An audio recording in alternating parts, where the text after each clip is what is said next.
Hello दोस्तों, कैसे हो। लास्ट क्लास में मैंने तुम्हें एक होमवर्क दिया था। सबसे पहले उसका डिस्कशन कर लेते हैं, उसके बाद एक बहुत इंपॉर्टेंट कंसेप्ट समझेंगे डिफरेंशिएशन का। मैथ्स का टॉपिक है लेकिन फिजिक्स में काम आता है, तो हम पढ़ेंगे उसे। ठीक है, चल। क्वेश्चन क्या दिया था मैंने क्वेश्चन दिया था कि एक बॉडी है जो कि v1 वेलोसिटी से चलती है t टाइम तक, उसके बाद v2 वेलोसिटी से चलती है उतने ही टाइम तक, t टाइम तक। तो बताओ उसकी एवरेज वेलोसिटी कितनी रही होगी। क्लियर। अब देखो, बहुत सिंपल चीज़ है। मैंने तुम्हें बोला था कि बॉडी अगर स्ट्रेट लाइन में चल रही है तो एवरेज वेलोसिटी बोले या एवरेज स्पीड बोले, एक ही बात है। तो एवरेज स्पीड हम निकाल लेंगे, एवरेज वेलोसिटी से भी निकालोगे तो भी आंसर आएगा। एवरेज स्पीड का फॉर्मूला क्या हो जाएगा? Total distance travelled upon total time taken. Total उसने A से B गई, फिर B से C, तो A से C जाने में उसे टोटल कितनी डिस्टेंस ट्रैवल की और उसे टोटल टाइम कितना लगा। मैंने तुम्हें बार बार बोला है, जब भी एवरेज वेलोसिटी पूछी जाए या एवरेज स्पीड पूछी जाए, ये ही फॉर्मूले लगाने हैं, अपने मन से कोई फॉर्मूला नहीं लगाना है। ठीक है, तो हमें निकालनी है टोटल डिस्टेंस। तो भाई पहले इस केस की कहानी सुनो। इस केस में वेलोसिटी थी, या फिर मैं बोलूँ स्पीड थी v1, टाइम था t। तो क्या हम डिस्टेंस निकाल सकते हैं? Speed is equal to distance upon time. Velocity हो गई v1 और डिस्टेंस हो गया d और टाइम हो गया t। तो सर t डिवाइड में ही मल्टीप्लाई में आ जाएगा, तो डिस्टेंस आ जाएगी v1 इंटू टी, यानी कि ये डिस्टेंस हो गई v1 इंटू टी। तो क्या मैं बोल सकता हूँ सिमिलरली ये डिस्टेंस हो जाएगी v2 इंटू टी? हाँ या ना। ये डिस्टेंस हो गई v1t। वैसे ही जैसे यहाँ v2 स्पीड थी, t थी, और डिस्टेंस उतना हमें निकालना है, तो वो कितना हो जाएगा? v2 into T. तो टोटल डिस्टेंस कितना हो गया?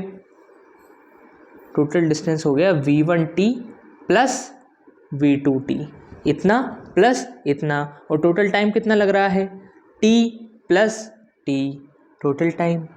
अब देखो t कॉमन आ गया ऊपर, तो v1 plus v2 upon t plus t कितना हो गया? 2t, t से t cancel, answer will be v1 plus v2 by 2, यानी कि ऑप्शन ए। समझ में आया? ठीक है, तो नोट कर लो।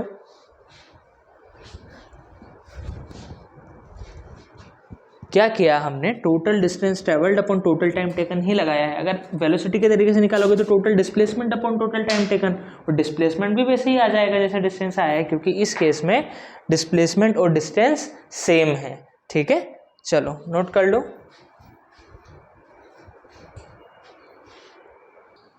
हो गया।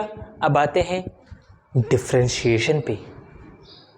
तो बड़ा मजेदार कंसेप्ट है डिफरेंशिएशन, चलो समझते हैं। देखो,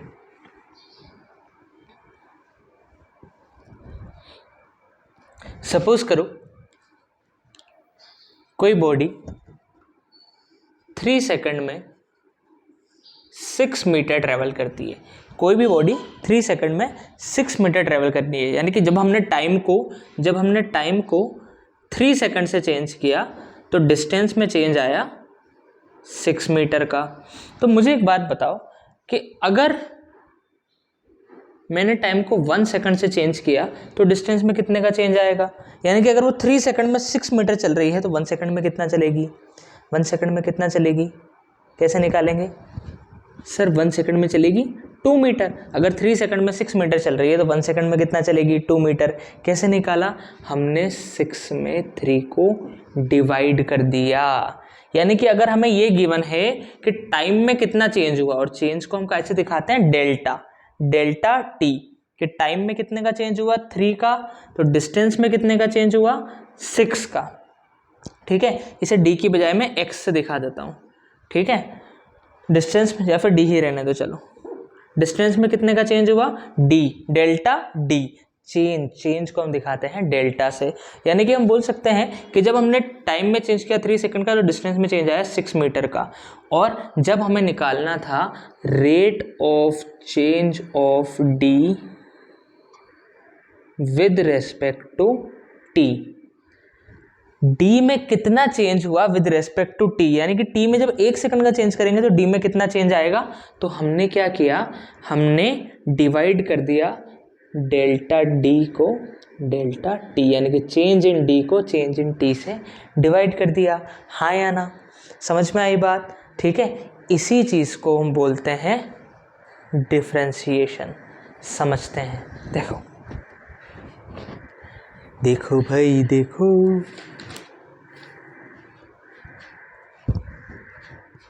सपोज करो एक ग्राफ बनाता हूँ, बहुत अच्छे से समझना, सारी बातें समझ में आएगी। y वर्सेस x का, अगर ये ग्राफ एकदम ऐसे स्ट्रेट लाइन है ना। अभी हम सपोज करो यहाँ पे है, इस पॉइंट पे, हम किस पॉइंट पे? इस पॉइंट पे। अब मैंने क्या किया? मैंने किया कि x को थोड़ा चेंज कर दिया। जैसे x अभी है, इस टाइम पे x है x1 और y है y1। अब मैंने क्या किया कि यार x1 नहीं रखते हैं, x को चेंज कर देते हैं, x2 कर देते हैं x को, यानी कि x में कुछ चेंज लाया मैं, उस चेंज को हमने बोल दिया डेल्टा x, यानी कि चेंज इन x। क्लियर? तो इससे क्या हुआ कि सर x2 पे तो ग्राफ की वैल्यू कितनी आ जाएगी? x2 पे ग्राफ की वैल्यू आ जाएगी ये, यानी कि इसे हम बोल देते हैं y2। तो जब हमने x में चेंज किया डेल्टा x का, तो y में इतना चेंज आ गया क्या? इसे हमने बोल दिया चेंज इन y। इसे हमने क्या बोल दिया? Change in y। अब देखो, अगर मैं तुमसे पूछूं कि बताओ भाई rate of change of y with respect to x, तो हम क्या बोलेंगे? सर अब तो सीख गए, y में कितना चेंज हुआ? Delta y divide by delta x। ये आ जाएगा rate of change of y with respect to x। समझ में आई? अब इसी को लिखने का एक और तरीका भी है, वो भी समझो। देखो, अगर मैं थोड़ी सी कंस्ट्रक्शन करूं और इस ट्राइंगल पे नज़र डालूं,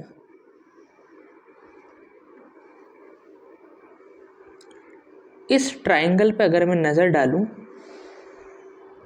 और इस एंगल को मैं बोल देता हूं थीटा। क्या बोल दिया मैंने? थीटा। ठीक है, तो देखो इसकी जो बेस है वो कितना है? Delta x. क्या इसे मैं डेल्टा एक्स बोल सकता हूं? हाँ, डेल्टा एक्स ही तो है। देखो, क्या इस हाइट को मैं डेल्टा वाई बोल सकता हूँ? देखो सेम है। तो सर परपेंडिकुलर है डेल्टा वाई, बेस है डेल्टा एक्स, तो क्या मैं बोल सकता हूँ कि टेन थीटा जो है वो हो जाएगा परपेंडिकुलर अपॉन बेस? हाँ या ना? यानी कि क्या मैं ये बात बोल सकता हूँ कि rate of change of Y with respect to X है delta Y upon delta X, और अगर एंगल की टर्म्स में बात करें तो टेन थीटा? हाँ या ना? बात समझ में आई कि सर जो एंगल इसने एक्स एक्सिस के साथ बना रखा था, एक्स एक्सिस के साथ जो एंगल इसने बना रखा था, हॉरिजॉन्टल के साथ जो एंगल बना रखा था, उसका अगर अपन 10 निकाल लेंगे तो फिर हमें मिल जाएगा rate of change of Y with respect to x. और वो निकालने का दूसरा तरीका क्या है कि x को थोड़ा सा चेंज कर दो डेल्टा x से, और y को थोड़ा अपने आप चेंज हो जाएगा डेल्टा y से, तो delta y by delta x से भी rate of change of y with respect to x आ जाएगा। अब इसी चीज़ को, rate of change of y with respect to x को एक और टर्म बोलते हैं हम, उसे बोलते हैं हम स्लोप। क्या बोलते हैं? स्लोप। ठीक है, rate of change of y with respect to x का ही दूसरा नाम क्या है? स्लोप। तो हमें ये बात समझ में आई। अब इसमें देखो, एक कमाल की ऑब्जर्वेशन ये है कि ये एंगल थीटा है, तो ये एंगल भी थीटा ही होगा क्या? देखो, हॉरिजॉन्टल और वही लाइन। ऐसे ही यहाँ की भी अगर मैं बात करूँ तो ये एंगल भी थीटा ही होगा, यानी कि इस पूरे ग्राफ का जो स्लोप है, स्लोप क्या हो जाता है? टेन थीटा हो जाता है। किसी भी ग्राफ का स्लोप क्या हो जाता है? टेन थीटा, जिसमें थीटा क्या है? जो एक्स एक्सिस के साथ एंगल बना रहा है। तो सर हम कभी भी जाएं, इस पूरे ग्राफ का स्लोप हमेशा कितना है? Tan theta, tan theta, tan theta, यानी कि कांस्टेंट है। इस केस में स्लोप क्या है? स्लोप कांस्टेंट है, यानी कि रेट भी कांस्टेंट है, चेंज नहीं हो रही है। ऐसा थोड़ी ना हो रहा है कि एंगल चेंज हो रहा है। एंगल कैसे चेंज हो जाएगा सर? देखो एक और एग्जांपल लेता हूँ। तू ही मेरे लिए अब कर दुआ, ये ऐसा हो गया अपना ग्राफ, ये y, ये x। अब देखो यहाँ पे x एक्सिस के साथ कितना एंगल बन रहा था, इसे बोल दिया θ1। अब यहाँ पे देखो x एक्सिस के साथ लगभग कितना एंगल बन रहा है, पहले से ज़्यादा बन रहा है क्या, हाँ या ना। यहाँ पे देखो यहाँ और ज़्यादा बन रहा है क्या, तो यहाँ पे थीटा चेंज होता जा रहा है एक्स एक्सिस के साथ, यानी कि स्लोप चेंज होता जा रहा है। जब स्ट्रेट लाइन होता है ग्राफ तो फिर स्लोप चेंज नहीं होता है। तो अभी तक हमने क्या क्या समझा, उसकी पूरी रिपोर्ट कार्ड समरी क्या है कि अगर कोई भी हमें ग्राफ गिवन है तो उसमें rate of change of y with respect to x निकालना है कि अगर x में छोटा सा चेंज करूँ तो y में कितना चेंज आएगा, that is rate of change of y with respect to x। x में छोटा सा चेंज करें तो y में कितने का चेंज आएगा, तो वो हम या तो delta y by delta x से निकाल ले कि x में छोटा सा चेंज करो, फिर y में देख लो, उसे डिवाइड कर दो तो वो आ जाएगा। या फिर हम देख लें कि वो ग्राफ x एक्सिस के साथ कितना एंगल बना रहा है उस पॉइंट पे थीटा, तो उसका tan थीटा ले लेंगे। समझ में आई बात। अब tan थीटा में अगर ग्राफ स्ट्रेट लाइन है तो आसानी, क्योंकि सारे एंगल सेम है, लेकिन ग्राफ स्ट्रेट लाइन नहीं है तो फिर यहाँ पे थीटा लगे, यहाँ पे अलग है, यहाँ पे अलग है। यानी कि अगर सर आप x को यहाँ से चेंज कर रहे हो तो स्लोप आएगा tan θ1, आप x को यहाँ से आगे ले जा रहे हो तो स्लोप आएगा tan θ2। तो कहाँ पे आप हो उस पर भी डिपेंड करेगा। समझ में आई बात। अच्छा अब देखो एक और एग्जाम्पल लो, जैसे अब मैं इसे यहाँ लेने की बजाय, समस्या कहाँ हुई, समस्या ऐसे ग्राफ में हुई, इनमें बिल्कुल समस्या नहीं थी स्ट्रेट लाइन वालों में, लेकिन रियलिटी इतनी इजी नहीं होती, रियलिटी इसी टेढ़ी मेढ़ी होती है। तो हुआ क्या, सपोज मैंने करो यहाँ में था, ठीक है, यहाँ पे मैं था, तो इस पॉइंट को हमने क्या बोल दिया x1 और इसके करस्पॉन्डिंग ये कितना था y1। अब यहाँ से मैंने x को चेंज कर दिया यहाँ पे, तो x हो गया x2, यानी कि x में कितने का चेंज आ गया, x में चेंज आ गया डेल्टा x का। तो इसके करस्पॉन्डिंग y कितना हो गया, y हो गया y2, तो y में चेंज आ गया डेल्टा y का। यानी कि अगर हम बात करें तो इस ट्राइंगल को अगर हम देखें और, लेकिन क्या ये ट्राइंगल है, सर ये तो ऐसा कर्व घूमता हुआ जा रहा है, तो ट्राइंगल तो ऐसा बनेगा। तो इस केस में जो एंगल आएगा वो एग्जैक्ट नहीं आ पाएगा। क्यों, क्योंकि एंगल कंटिन्यूअसली चेंज कर रहा है। देखो यहाँ पे कुछ और एंगल, थोड़ा सा आगे जाने पे कुछ, धीरे धीरे करके एंगल तो बढ़ता जा रहा है। तो हम एग्जैक्टली इस पॉइंट पे rate of change of y with respect to x नहीं निकाल सकते हैं, क्योंकि हमें चाहिए ये वाला एंगल और मिल रहा है ये बड़ा वाला एंगल। बात समझ में आ रही है। इसे थोड़ा और जूम करके दिखाता हूँ। देखो ग्राफ जा रहा है कुछ इस तरीके से, तुम्हारा एक पॉइंट यहाँ, एक पॉइंट यहाँ। तो जब तुम ट्राइंगल बना रहे हो तो तुम्हें मिल रहा है ये वाला एंगल, और हमें चाहिए था कौन सा, ये वाला। समझ में आई बात। जब हम राइट एंगल ट्राइंगल बना रहे हैं, जब tan थीटा ले रहे हैं delta y by delta x, तो हमें मिल रहा है ये बड़ा वाला एंगल, क्योंकि ग्राफ तो कर्व है और हमें चाहिए क्या था, छोटा वाला एंगल। तो फिर क्या करें, तो इसका इलाज निकाला न्यूटन बाबा ने। न्यूटन बाबा ने ये बोला कि भैया एक काम करो, तुमने डेल्टा x इतना बड़ा लिया ना, इतना बड़ा मत लो, बहुत छोटा लो, बहुत ही छोटा। यानी कि यहाँ तुम हो ना, यहाँ के बाद हल्का सा डेल्टा x लो, बस हल्का सा डेल्टा x, तो उसके करस्पॉन्डिंग डेल्टा y भी बहुत कम आएगा। तो ट्राइंगल जो बनेगा वो ऑलमोस्ट ग्राफ के पास बनेगा। जितना पास हम इस पॉइंट को लाते जाएंगे उतना वो ग्राफ के साथ ओवरलैप करता जाएगा, तो हमें एंगल की अच्छी वैल्यू मिलेगी। तो बेसिकली ये बात समझ में आई। देखो इस केस में इतना हो रहा है, सपोज करो मैं इस पॉइंट को, जो सेकंड पॉइंट है अपना, इससे भी दूर ले लेता। अगर यहाँ ले लेता मैं, तो कौन सा वाला एंगल आता, देखो अगर मैं इस पॉइंट को यहाँ ले लेता तो फिर इसे ज्वाइन करते हैं अपन, यानी कि अब की बार हमें मिलता ये वाला, पहले से भी जितना रिक्वायर्ड है उससे और बड़ा एंगल।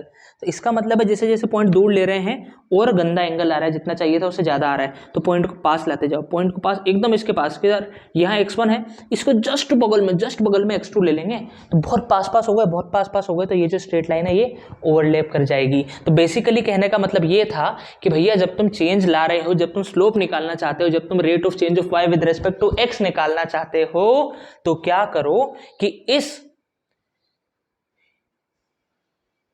डेल्टा y और डेल्टा x को बहुत छोटा कर दो, बहुत छोटा, डेल्टा x को लगभग 0.00001, बहुत कम से चेंज करो, बहुत कम से चेंज करो। तो इससे क्या होगा कि डेल्टा y भी 0 को टेंड कर जाएगा, और इतने छोटे से डेल्टा x को कहा जाता है dx। जब x में चेंज बहुत छोटू सा है, जब ज्यादा चेंज होता है तो डेल्टा x, तो बहुत कम चेंज होता है तो dx। तो y में भी जब बहुत कम से चेंज होगा तो उसे हम बोलेंगे dy, यानी कि rate of change of y with respect to x अगर हम एग्जैक्टली निकालना चाहें सारे दुनिया के सारे ग्राफ में, तो फिर वो कितना आएगा, dy बाय dx। dy मतलब बहुत छोटा सा चेंज है y में विद रेस्पेक्ट टू dx, और ये उस टाइम पे ये वाला जो एंगल बन रहा है ग्राफ के साथ, उसका हमें स्लोप देगा, यानी कि ये फॉर्मूला है rate of change of y with respect to x या फिर स्लोप का।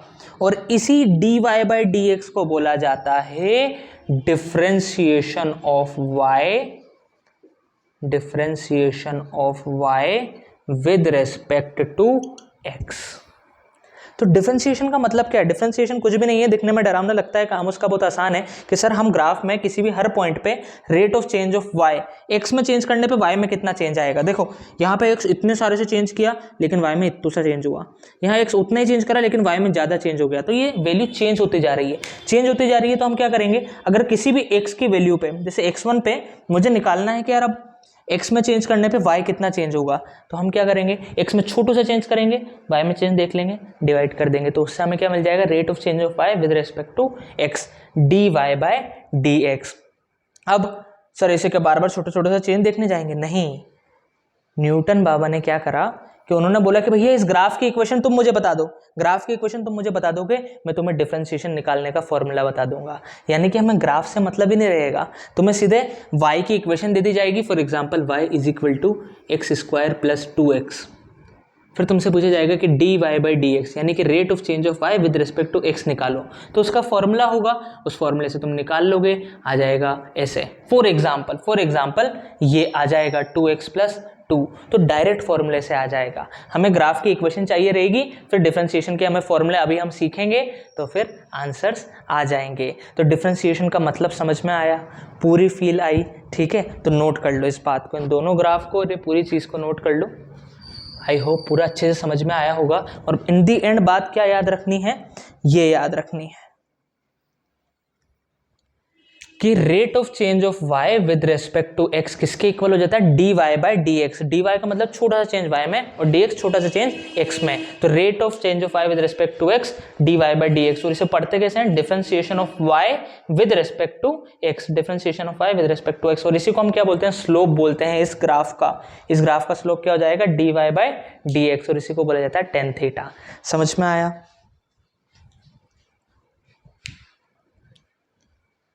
समझ में आ गया तो आगे बढ़ते हैं। हाँ सर लग रहा है, अब तो लग रहा है थोड़ा साइंस ली है 11th में, अभी तक तो लग रहा था कच्चे नहीं हैं।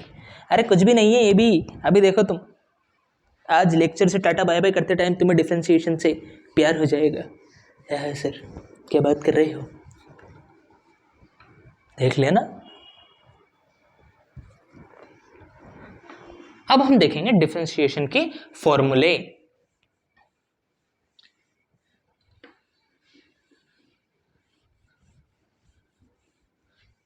अब हम देखेंगे डिफरेंशिएशन के फॉर्मूले। तो टॉपिक डालेंगे इंपॉर्टेंट फॉर्मूले फार्मूले सर, इंग्लिश में भी फार्मूले, हाँ फार्मूला का प्लूरल फार्मूले होता है, ऑफ डिफरेंशिएशन। इंपॉर्टेंट फॉर्मूले ऑफ डिफरेंशिएशन। ठीक है, टॉपिक डाल लो। अब देखो होता क्या है, जनरली जब हम मैथ्स में डिफरेंशिएशन की बात करते हैं तो हम ग्राफ बनाते हैं y वर्सेस x का, कि x में चेंज करने पे y में कितना चेंज हुआ। लेकिन फिजिक्स में हमें 90% टाइम जब जरूरत पड़ती है ना डिफरेंशिएशन की, तो हम टाइम के हिसाब से चेंज देखते हैं कि भाई टाइम में इतना 3 सेकंड का चेंज हुआ तो डिस्टेंस में कितना चेंज हुआ, 3 सेकंड बाद वेलोसिटी कितनी हो गई, तो टाइम में, यानी कि हम एक्स एक्सिस को क्या मानते हैं, टाइम मानते हैं। तो मैं जो तुम्हें फॉर्मूला बताऊंगा ना वो टी के रेस्पेक्ट में बताऊंगा कि y जो है वो किसका फंक्शन है, t का। ठीक है, तो सपोज करो पहला फॉर्मूला y है इस फॉर्म में t to the power n की फॉर्म में, where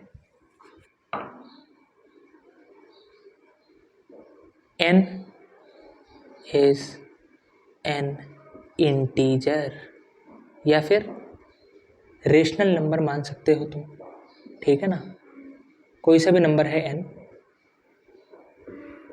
where n is a rational number. For example भी देख लो, अगर y दे दिया तुम्हें t स्क्वायर, या फिर y दे दिया तुम्हें t की पावर 1, या फिर y दे दिया तुम्हें t की पावर 1/2, या फिर y दे दिया तुम्हें t की पावर 5, y दे दिया t की पावर 3/2।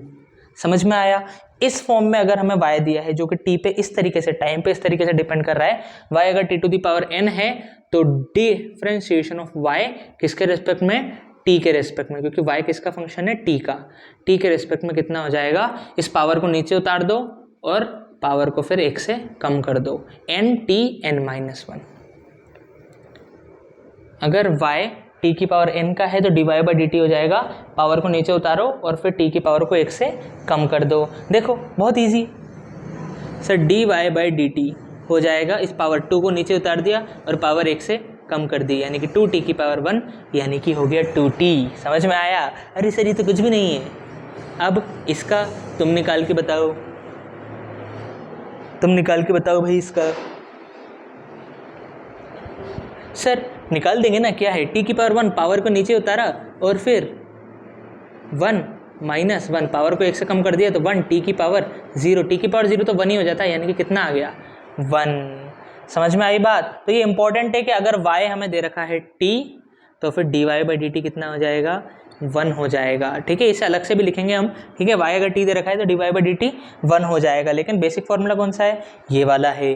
अब ये भी देखो, dy/dt कितना हो जाएगा रे, सर पावर को नीचे उतार दिया 1/2 और ऊपर की पावर को -1 कर दिया, तो ये कितना हो गया सर, 1/2, t 1/2 में से 1 गया तो -1/2, तो ये हो गया 1/2 t की पावर -1/2।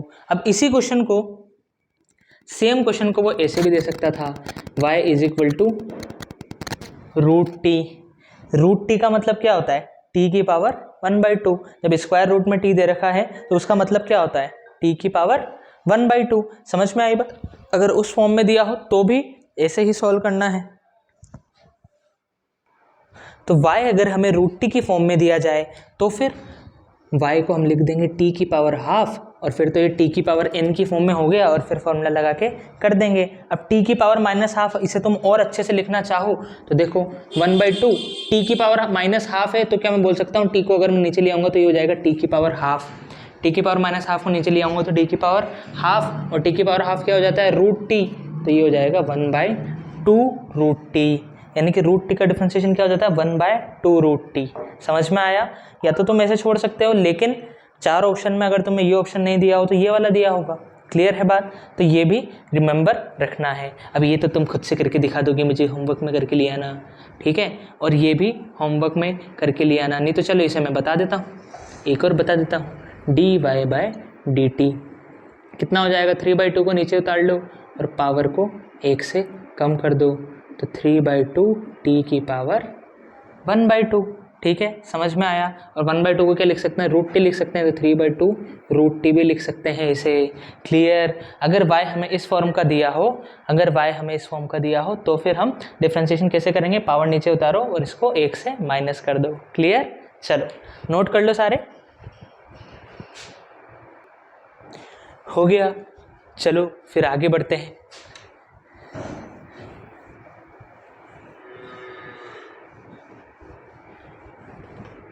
अगर y हमें t⁴n की फॉर्म का दिया हो तो फिर हम क्या करेंगे, सर n को नीचे उतारेंगे और पावर को 1 से कम कर देंगे। हाँ, काफ़ी इजी, काफ़ी इजी। इसके बाद सेकंड, अगर y तुम्हें कोई कांस्टेंट दिया है, y कुछ भी कांस्टेंट, फॉर एग्जांपल y दे दिया तुम्हें 5 या y दे दिया -3, तो dy/dt हो जाता है 0। अगर y कांस्टेंट है तो rate of change of y with respect to t, भाई कितना भी टाइम चेंज कर लो y तो कांस्टेंट रहेगा। जैसे अगर अपन ग्राफ बनाए y वर्सेस t का, तो y तो कांस्टेंट है भाई, वैल्यू छोड़ना चेंज होगी, तो कितना भी टाइम चेंज कर लो y में चेंज आ ही नहीं रहा है, तो चेंज इन y कितना हो गया, 0, इसलिए डिफरेंशिएशन कितना होगा, 0 होगा। तो इस बात को परमानेंट दिमाग में रखेंगे कि y अगर कांस्टेंट है तो dy/dt कितना हो जाएगा, 0। यानी कि सर इस केस में dy/dt कितना हो जाएगा, 0, और इस केस में, सर इस केस में भी 0। कांस्टेंट का डिफरेंशिएशन 0 होता है, कांस्टेंट का डिफरेंशिएशन 0 होता है। नोट करो, ठीक है। यहीं पे हम अगली वाली आइडेंटिटी भी देख लेते हैं जो अभी अपन ने देखी थी। Third, y = t। अगर y t है तो dy/dt कितना हो जाता है, 1 हो जाता है। इसका डेरिवेशन मैंने तुम्हें दिखा चुका हूँ। तो y अगर t है तो dy/dt कितना हो जाएगा, 1। ठीक है, चलो आगे बढ़े, पढ़ो सर, हम आपके साथ हैं।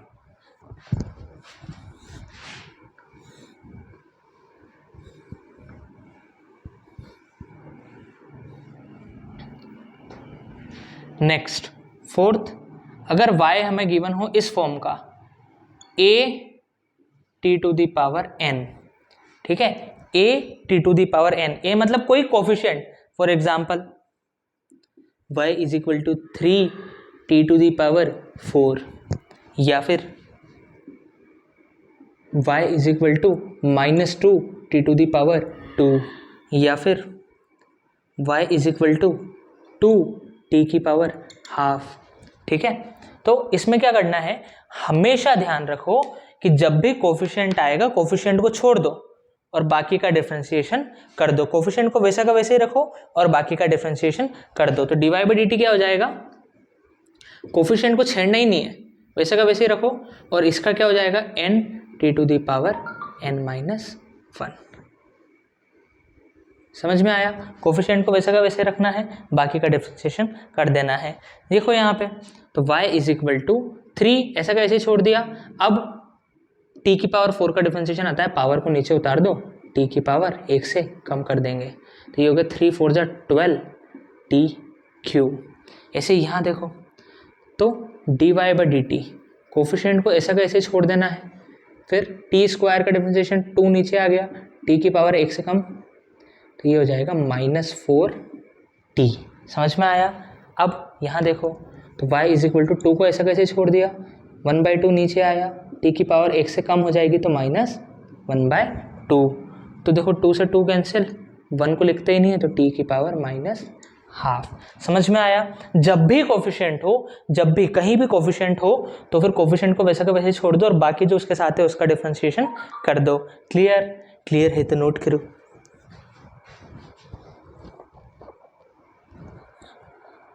हो गया।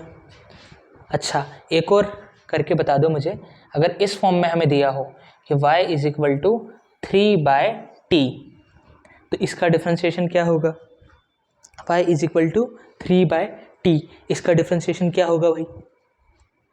अब देखो, ये इस फॉर्म का नहीं है तो हमें इसे इस फॉर्म में बनाना होगा, है ना, वेरी इंपॉर्टेंट, वेरी इंपॉर्टेंट। इसे इस फॉर्म में कैसे बनाएंगे, देखो 3/t है, तो इसे मैं लिख सकता हूँ 3t⁻⁻1। अपॉन टी है, टी की पावर 1 है, ऊपर जाके टी की पावर -1 हो जाएगा। अब हो गया ये इस फॉर्म का, तो अब सॉल्व कर लेंगे। तो D Y by D t क्या हो जाएगा, d Y by D t हो जाएगा 3 को ऐसा का ऐसे ही -1 को नीचे लिया है, पावर 1 से और कम कर दी, तो ये हो गया -3 टी की पावर -2, है ना। एक और एग्जांपल ले लें ऐसा का ऐसे ही, तो फिर वो क्या हो जाएगा, y अगर हमें दिया है -2 upon T square, -2 upon T square. अब वापस से क्या करेंगे, इस टी स्क्वायर को ऊपर ले आएंगे तो -2 टी की पावर -2, ठीक है। अब d Y by D t क्या हो जाएगा, -2 के साथ तो छेड़ना ही नहीं है, कोफिशिएंट को वैसे का वैसे रखो, ऊपर से पावर को नीचे लाएंगे, पावर 1 से कम कर देंगे, तो -2 4 टी की पावर -3, और इसे कैसे लिख सकते हैं, 4 अपॉन टी की पावर 3, हाँ या ना। ऐसे ही इसको भी कैसे लिख सकते हैं, -3 अपॉन टी की पावर 2, टी की पावर -3 को ऐसे लिख सकते हैं ना नीचे ले जाके।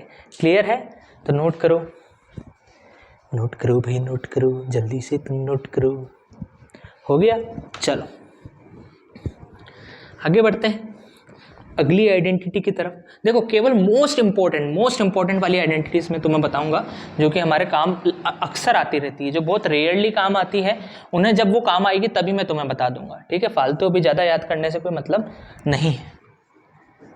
तो y अगर हमें दे रखा है sine T, sine theta, sine t, y दे रखा है साइन टी, तो D Y by D t क्या हो जाएगा, d Y by D t हो जाएगा, साइन का डिफरेंशिएशन हो जाता है कॉस, y अगर साइन टी है तो D Y by D t हो जाएगा कॉस टी। समझ में आया, ठीक है। अच्छा, तो एग्जाम्पल की बात कर लेते हैं।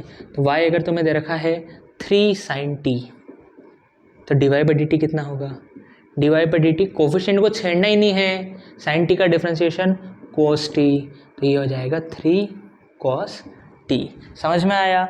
ऐसे ही y अगर तुम्हें दे रखा है कोस टी, y दे रखा है कोस टी, तो D Y by D T कितना हो जाएगा, minus sine T, sine theta का differentiation cos theta, sine T का डिफरेंशिएशन कोस टी का माइनस साइन टी, ठीक है। एग्जाम्पल देख लो, y अगर हमें दे रखा है -4 कोस टी, तो D Y by D T कितना हो जाएगा रे, तो ये हो जाएगा -4 को छेड़ना ही नहीं है, कोस का डिफरेंशिएशन माइनस साइन टी, तो माइनस माइनस प्लस हो गया 4 साइन टी, ठीक है। इसके नीचे का विजिबल है क्या,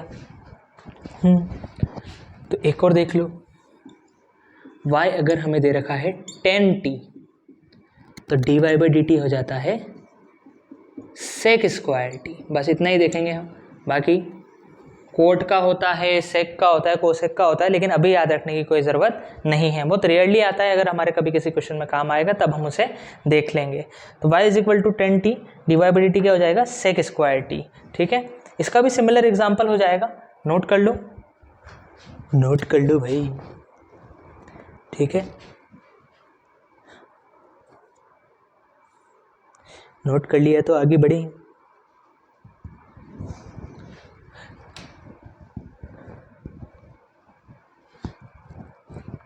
eighth, y is equal to log t, y अगर हमें log t दे रखा है, log बेस e, तो डी वाई बाई डी, या फिर इसी को लिखते हैं हम ln t, ठीक है।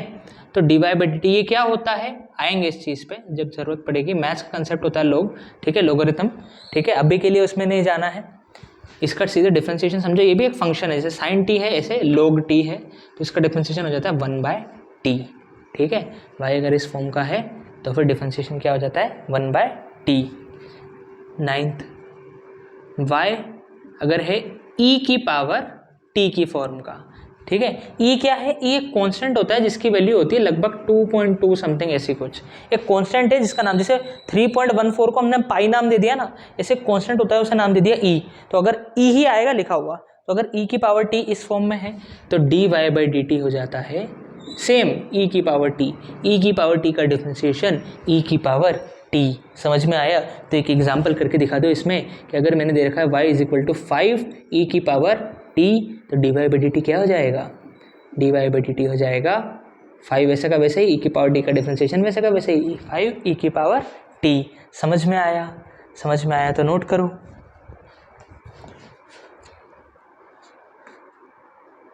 हो गया। ठीक है, तो ये अपने इंपॉर्टेंट फॉर्मूले खत्म हो गए डिफरेंशिएशन के। आज हमने डिफरेंशिएशन का कंसेप्ट समझा और बेसिक फॉर्मूले समझे। कल इसी के आगे की कुछ और बातें जो हमारे डिफरेंशिएशन में काम आएगी उन्हें देखेंगे। तब तक के लिए बाय बाय।